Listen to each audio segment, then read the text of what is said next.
ಆತ್ಮೀಯರೇ, education is the power ಚಾನಲ್ಗೆ ತಮಗೆಲ್ಲರಿಗೂ ಆತ್ಮೀಯ ಸ್ವಾಗತ. ಬನ್ನಿ ಇವತ್ತಿನ ವಿಡಿಯೋ ಶುರು ಮಾಡೋಣ. ಇವತ್ತಿನ ಈ ವಿಡಿಯೋ ಅರ್ಥಶಾಸ್ತ್ರ ಮತ್ತು ಸರ್ಕಾರ ಪಾಠದ ಮುಂದುವರೆದ ಭಾಗವನ್ನು ಇವತ್ತಿನ ಈ ವಿಡಿಯೋದಲ್ಲಿ ಅಭ್ಯಾಸ ಮಾಡೋಣ. ಹಾಗಾದರೆ ಶುರು ಮಾಡೋಣ.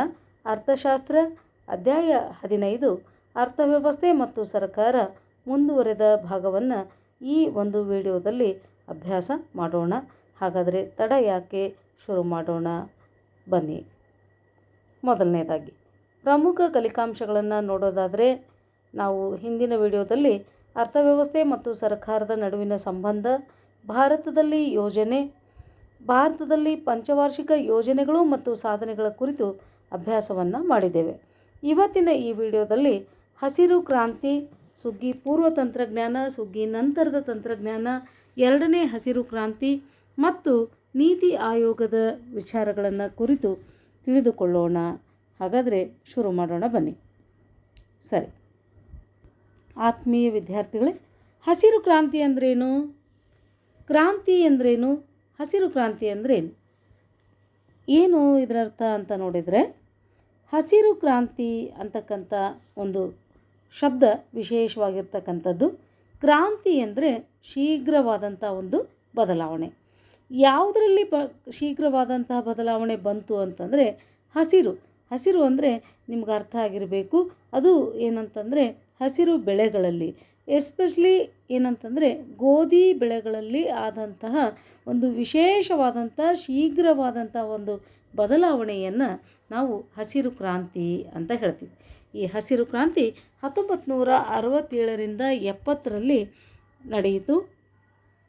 1967ರಿಂದ 70ರ ಅವಧಿಯಲ್ಲಿ ಭಾರತದ ಆಹಾರ ಧಾನ್ಯಗಳ ಉತ್ಪಾದನೆಯಲ್ಲಿ ಆದಂಥ ಒಂದು ಶೀಘ್ರ ಬದಲಾವಣೆಯನ್ನು ನಾವೇನಂತ ಕರೆದ್ವಿ, ಹಸಿರು ಕ್ರಾಂತಿ ಅಂತ ಕರೆದ್ವಿ.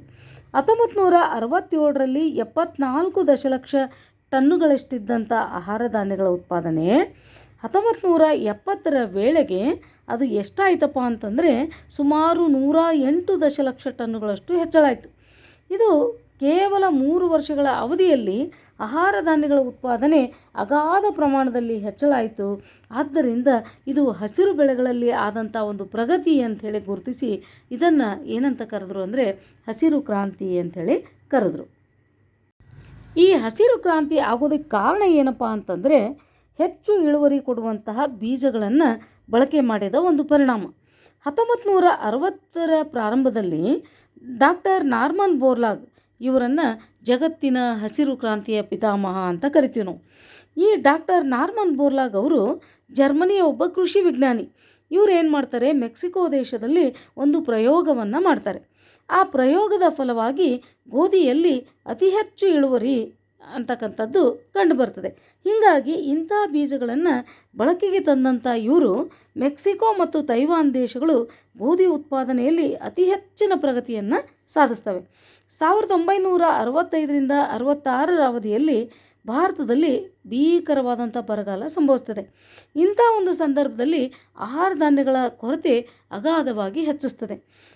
ಇದಕ್ಕೆ ಪರಿಹಾರ ಅಂತಕ್ಕಂಥ ಒಂದು ನಿಟ್ಟಿನಲ್ಲಿ ಭಾರತ ಸರ್ಕಾರ ಏನು ಮಾಡ್ತದಪ್ಪ ಅಂತಂದರೆ 1966ರಲ್ಲಿ ಗೋಧಿಯನ್ನು ಹೆಚ್ಚು ಇಳುವರಿ ಕೊಡುವಂಥ ಬೀಜಗಳನ್ನು ನಮ್ಮ ಭಾರತ ಸರ್ಕಾರ ಕೆಲವು ರಾಜ್ಯಗಳಲ್ಲಿ ಅಂದರೆ ಪಂಜಾಬ್, ಹರಿಯಾಣ, ದೆಹಲಿ, ರಾಜಸ್ಥಾನ್, ಉತ್ತರ ಪ್ರದೇಶದ ಆಯ್ದಂಥ ಕೆಲವು ಜಿಲ್ಲೆಗಳಲ್ಲಿ ಬಳಕೆಗೆ ತರ್ತದೆ. ಯಾವಾಗ ಈ ಜಿಲ್ಲೆಗಳಲ್ಲಿ ಇಂಥ ಹೆಚ್ಚು ಇಳುವರಿ ಕೊಡುವಂಥ ಬೀಜಗಳನ್ನು ಬಳಕೆ ಮಾಡಿದ್ರು ಕೃಷಿಗೆ, ಆವಾಗ ಏನಾಯಿತು ಅಂತಂದರೆ ಅದು ನಿಯಮಿತವಾದಂಥ ನೀರಿನ ಬಳಕೆ, ರೋಗಗಳ ರಕ್ಷಣೆ, ಹೆಚ್ಚು ಇಳುವರಿ ಕೊಡುವಂಥ ಈ ಬೀಜಗಳ ಬಳಕೆಗೆ ರಾಸಾಯನಿಕ ಗೊಬ್ಬರಗಳು, ಕ್ರಿಮಿನಾಶಕಗಳ ಬಳಕೆಯಿಂದಾಗಿ ಅತಿ ಹೆಚ್ಚು ಗೋಧಿಯ ಉತ್ಪಾದನೆಯಲ್ಲಿ ಒಂದು ಕ್ರಾಂತಿಯೇ ಆಯಿತು ಅಂತ ಹೇಳ್ಬೋದು. ಈ ರೀತಿ ಗೋಧಿಯ ಉತ್ಪಾದನೆಯಲ್ಲಿ ಅಗಾಧವಾದ ಹೆಚ್ಚಳ ಉಂಟಾದ್ದರಿಂದ ನಾವು ಇದನ್ನು ಏನಂತ ಕರೆದ್ವಿ ಅಂದರೆ ಕ್ರಾಂತಿ ಅಂತ ಕರೆದ್ವಿ. ಇದು ಕೃಷಿ ಉತ್ಪಾದನೆಯಲ್ಲಿ ಈ ರೀತಿ ಬಳಸಲಾದಂಥ ಸುಧಾರಿತ ತಂತ್ರಜ್ಞಾನಕ್ಕೆ ನಾವೇನಂತ ಕರೆದ್ವಿ ಅಂದರೆ ಸುಗ್ಗಿ ಪೂರ್ವ ತಂತ್ರಜ್ಞಾನ ಅಂತ ಕರೆದ್ವಿ. Pre harvest technology. ಏನಪ್ಪ ಇದು ಪ್ರೀ ಹಾರ್ವೆಸ್ಟ್ ಟೆಕ್ನಾಲಜಿ, ಸುಗ್ಗಿ ಪೂರ್ವ ತಂತ್ರಜ್ಞಾನ ಅಂದರೆ ಏನು ಅಂತ ಕೇಳಿದರೆ, ಹೆಸರೇ ಹೇಳ್ತದೆ ಸುಗ್ಗಿ ಪೂರ್ವ. ಅಂದರೆ ರಾಶಿ ಆಗೋದಕ್ಕಿಂತ ಮುಂಚೆ, ಅಂದರೆ ನಾವು ಸುಧಾರಿತ ಬೀಜ ಆಗಿರ್ಬೋದು, ಗೊಬ್ಬರ ಆಗಿರ್ಬೋದು, ಕ್ರಿಮಿನಾಶಕಗಳ ಬಳಕೆ ಆಗಿರ್ಬೋದು, ಈ ರೀತಿ ಅಂದರೆ ರಾಶಿ ಆಗೋದಕ್ಕಿಂತ ಮುಂಚೆ ಏನೇನು ಅವಶ್ಯಕತೆಗಳಿದಾವೋ ಅವುಗಳ ಆ ಒಂದು ಅವಶ್ಯಕತೆಗಳಿಗೆ ಬಳಸುವಂತಹ ತಂತ್ರಜ್ಞಾನವನ್ನು ನಾವೇನಂತ ಕರೆದ್ವಿ ಅಂದರೆ ಸುಗ್ಗಿ ಪೂರ್ವ ತಂತ್ರಜ್ಞಾನ ಅಂತ ಕರೆದ್ವಿ. ಇಂಥ ಒಂದು ತಂತ್ರಜ್ಞಾನದಿಂದ ನಮ್ಮ ಭಾರತದಲ್ಲಿ ಏನಾಯಿತು ಅಂತಂದರೆ ಗೋಧಿ ಉತ್ಪಾದನೆಯಲ್ಲಿ ಅಗಾಧವಾದಂಥ ಒಂದು ಹೆಚ್ಚಳ ಆಯಿತು. ಅದಕ್ಕೆ ನಾವು ಹಸಿರು ಕ್ರಾಂತಿ ಅಂತಲೂ ಕರೆದ್ವಿ, ತಮಗೆಲ್ಲ ಗೊತ್ತು. ಇಂಥ ಒಂದು ಹಸಿರು ಕ್ರಾಂತಿಗೆ ಕಾರಣೀಭೂತರಾದಂಥ ವ್ಯಕ್ತಿ ಯಾರು ಅಂತ ಕೇಳಿದರೆ ಇವತ್ತು ನಾವೆಲ್ಲರೂ ಆ ವ್ಯಕ್ತಿಯನ್ನು ನಾವು ನೆನಪಿಟ್ಕೊಳ್ಳೇಬೇಕು. ಆ ಮಹಾನ್ ಚೇತನ ಯಾರಪ್ಪ ಅಂದರೆ ಡಾಕ್ಟರ್ MS ಸ್ವಾಮಿನಾಥನ್ ಅವರು. ಭಾರತದ ಕೃಷಿಯಲ್ಲಿ ಸುಧಾರಿತ ತಂತ್ರಜ್ಞಾನವನ್ನು ಬಳಕೆಗೆ ತರುವಂಥ ನಿಟ್ಟಿನಲ್ಲಿ ಈ ಕೃಷಿ ವಿಜ್ಞಾನಿಯಾಗಿರ್ತಕ್ಕಂಥ ಡಾಕ್ಟರ್ MS ಸ್ವಾಮಿನಾಥನ್ ಅವರ ಪಾತ್ರ ಬಹಳ ಪ್ರಮುಖವಾದ್ದರಿಂದ ಇವರನ್ನು ಭಾರತದ ಹಸಿರು ಕ್ರಾಂತಿಯ ಪಿತಾಮಹ ಅಂತ ಕರಿತೀವಿ. ಇವರು ದಿನಾಂಕ 28 ಸೆಪ್ಟೆಂಬರ್ 2023 ನಿಧನರಾಗ್ತಾರೆ. ಕೃಷಿ ಕ್ಷೇತ್ರಕ್ಕೆ ಇವರು ಕೊಟ್ಟಂಥ ಕೊಡುಗೆ ಸದಾ ಸ್ಮರಣೀಯವಾಗಿರ್ತಕ್ಕಂಥದ್ದು. 1987ರಲ್ಲಿ ಸ್ವಾಮಿನಾಥನ್ ಅವರಿಗೆ ಮೊದಲ ವಿಶ್ವ ಆಹಾರ ಪ್ರಶಸ್ತಿ ನೀಡಿ ಗೌರವವನ್ನು ಸಲ್ಲಿಸಲಾಯಿತು. ಹಸಿರು ಕ್ರಾಂತಿಗೆ ಡಾಕ್ಟರ್ MS ಸ್ವಾಮಿನಾಥನ್ ಅವರ ಕೊಟ್ಟಂಥ ಕೊಡುಗೆಯನ್ನು ಪರಿಗಣಿಸಿ ನಮ್ಮ ಘನ ಭಾರತ ಸರ್ಕಾರ ದೇಶದ ಅತ್ಯುನ್ನತ ನಾಗರಿಕ ಗೌರವವಾಗಿರ್ತಕ್ಕಂಥ ಭಾರತ ರತ್ನ ಪ್ರಶಸ್ತಿಯನ್ನು ಮರಣೋತ್ತರವಾಗಿ 2024ರಲ್ಲಿ ಕೊಟ್ಟು ಪುರಸ್ಕಾರವನ್ನು ಮಾಡಿದೆ. ನೋಡಿ, ಹಸಿರು ಕ್ರಾಂತಿ ಪ್ರಾರಂಭದಲ್ಲಿ ಸುಧಾರಿತ ತಂತ್ರಜ್ಞಾನವನ್ನು ಗೋಧಿ ಬೆಳೆಯಲ್ಲಿ ಮಾತ್ರ ಬಳಕೆಗೆ ತಂದಿತ್ತು. ಅದಾದ ಬಳಿಕ ಅದು ಕಂಡಂಥ ಯಶಸ್ಸನ್ನು ನೋಡಿ ಪ್ರೇರಣೆಗೊಂಡಂಥ ಭಾರತ ಸರ್ಕಾರ ಏನು ಮಾಡ್ತು ಅಂತಂದರೆ ಭತ್ತ, ಜೋಳ, ರಾಗಿ, ಕಬ್ಬು ಎಲ್ಲ ಬೆಳೆಗಳಲ್ಲೂ ಕೂಡ ಏನಂತಂದರೆ ಈ ಒಂದು ಪ್ರಯೋಗವನ್ನು ಮಾಡೋಣ ಅಂತ ತಿಳಿದ್ಬಿಟ್ಟು ಎಲ್ಲದರಲ್ಲೂ ಪ್ರಯೋಗವನ್ನು ಮಾಡಿತು. ಆ ಒಂದು ಪ್ರಯೋಗದ ಪರಿಣಾಮದಿಂದಾಗಿ ಏನಾಯಿತು ಅಂದರೆ ದೇಶದಾದ್ಯಂತ ಈ ಒಂದು ವಿಸ್ತರಣಾ ಕ್ರಮವನ್ನು ಕೈಗೊಳ್ಳಲಾಯಿತು. ಇದರಿಂದ ಅಗಾಧವಾದಂಥ ಒಂದು ಕೃಷಿಯಲ್ಲಿ ಪ್ರಗತಿಯನ್ನು ನಾವು ಕಂಡುಕೊಂಡ್ವಿ. ಇದಾದ ಮೇಲೆ 80ರ ದಶಕದ ವೇಳೆಗೆ ಭಾರತ ಏನಾಯಿತು ಅಂದರೆ ಆಹಾರ ಧಾನ್ಯಗಳ ಉತ್ಪಾದನೆಯಲ್ಲಿ ಸ್ವಾವಲಂಬನೆಯನ್ನು ಸಾಧಿಸಿಬಿಡ್ತು. ನಮ್ಗೆ ಎಷ್ಟು ಬೇಕೋ ಅಷ್ಟಲ್ಲದೇ ಬೇರೆ ದೇಶಕ್ಕೂ ಕೂಡ ರಫ್ತು ಮಾಡೋಷ್ಟರ ಮಟ್ಟಿಗೆ ನಾವು ಆಹಾರ ಧಾನ್ಯವನ್ನು ಉತ್ಪಾದನೆ ಮಾಡಿಬಿಟ್ವಿ. ಹಾಗಾದಾಗ ಏನಾಯಿತು ಅಂತಂದರೆ ಈ ವಿಪರ್ಯಾಸ ನೋಡಿ ಏನಾಗ್ಬಿಡ್ತು ಅಂತಂದರೆ ಹಸಿರು ಕ್ರಾಂತಿಯ ಲಾಭ ಕೇವಲ ದೊಡ್ಡ ದೊಡ್ಡ ರೈತರಿಗೆ, ಶ್ರೀಮಂತರಿಗೆ ಮಾತ್ರ ತಲುಪಿತು. ಬಡ ರೈತರಿಗೆ ಕೊಂಡ್ಕೊಳ್ಳೋಕ್ಕಾಗಲಿಲ್ಲ. ಸುಧಾರಿತ ಬೀಜಗಳಾಗಲಿ, ಗೊಬ್ಬರ ಆಗಲಿ, ಕ್ರಿಮಿನಾಶಕಗಳ ಕೊಂಡುಕೊಳ್ಳೋದಾಗಲಿ ಶಕ್ತಿ ಅವ್ರಿಗಿರಲಿಲ್ಲ. ಹಾಗಾಗಿ ಎಲ್ಲೆಡೆ ಕೂಗು ಕೇಳಲಿಕ್ಕೆ ಶುರುವಾಯಿತು.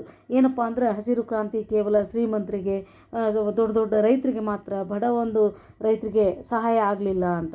ಆದ್ದರಿಂದ ಭಾರತ ಸರ್ಕಾರ ಏನು ಮಾಡ್ತು ಅಂತಂದರೆ ಇದನ್ನು ಒಂದು ಹೋಗಲಾಡಿಸೋಣ ಈ ಸಮಸ್ಯೆ ಅಂತ ತಿಳಿದ್ಬಿಟ್ಟು ಸಹಾಯಧನದ ವ್ಯವಸ್ಥೆಯನ್ನು ಜಾರಿಗೆ ತರಲಿಕ್ಕೆ ಪ್ರಯತ್ನ ಮಾಡ್ತು.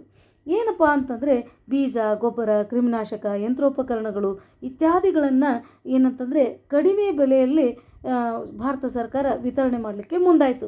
ಆಗ ರೈತರು ಏನಂತಂದರೆ ಕೊಂಡುಕೊಳ್ಳಲಿಕ್ಕೆ ಬ್ಯಾಂಕುಗಳು, ಸಹಕಾರಿ ಸಂಘಗಳ ಮೂಲಕ ಕಡಿಮೆ ಬಡ್ಡಿ ದರದಲ್ಲಿ ಸಾಲ ಸೌಲಭ್ಯವನ್ನೂ ಕೂಡ ಕೊಡಲಿಕ್ಕೆ ಮುಂದಾಯಿತು. ಆಗ ನೋಡಿ ಏನಾಯಿತು, ಮ್ಯಾಜಿಕ್ ಏನಾಯಿತು ಅಂತಂದರೆ ದೊಡ್ಡ ರೈತರು, ಸಣ್ಣ ರೈತರು ಎಲ್ಲರೂ ಸೇರಿ ಏನಪ್ಪ ಅಂದ್ರೆ ಅಗಾಧವಾದಂಥ ಒಂದು ಕೃಷಿ ಉತ್ಪಾದನೆ ಹೆಚ್ಚಳ ಕಂಡುಬಂತು. ಆಗ ನೋಡಿ ಏನಪ್ಪ ಅಂತಂದರೆ ಈ ಕ್ರಾಂತಿ ಅಂತಕ್ಕಂಥದ್ದು ಹೆಸರು ನಿಜವಾಗೂ ಏನಂತಂದರೆ ಹೆಸರು ಕರೆಕ್ಟಾಗಿ ಆ ಒಂದು ಹೆಸರಿಗೆ ತಕ್ಕಂತೆ ಎಲ್ಲ ರೈತರಿಗೂ ಕೂಡ ಅದು ಅನುಕೂಲ ಆಯಿತು ಅಂತಕ್ಕಂಥದ್ದು. ಸರಿ, ಮತ್ತೆ ಸಮಸ್ಯೆ ಶುರುವಾಯಿತು.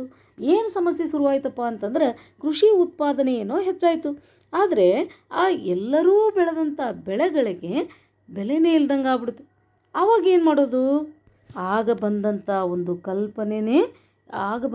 ಪರಿಕಲ್ಪನೆ ಸುಗ್ಗಿ ನಂತರದ ತಂತ್ರಜ್ಞಾನ, ಪೋಸ್ಟ್ ಹಾರ್ವೆಸ್ಟ್ ಟೆಕ್ನಾಲಜಿ.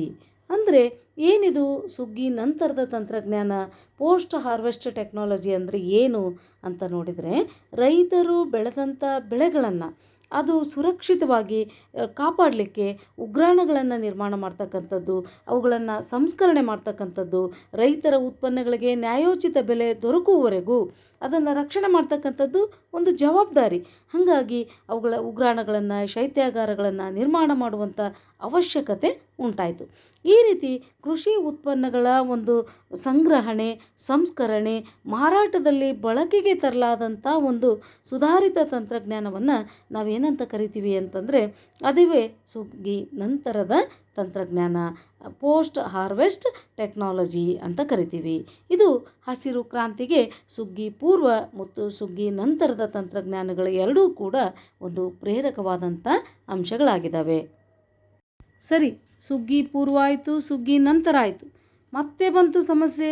ಏನು ಸಮಸ್ಯೆ ಬಂತು ಅಂತ ನೋಡಿದರೆ, ಅತಿಯಾದಂತಹ ಒಂದು ರಾಸಾಯನಿಕ ಗೊಬ್ಬರಗಳು, ಏನಂತಂದರೆ ಕ್ರಿಮಿನಾಶಕಗಳು, ಇವುಗಳನ್ನು ಬಳಕೆ ಮಾಡೋದರಿಂದ ಪರಿಸರ ಹಾಳಾಗ್ತದೆ.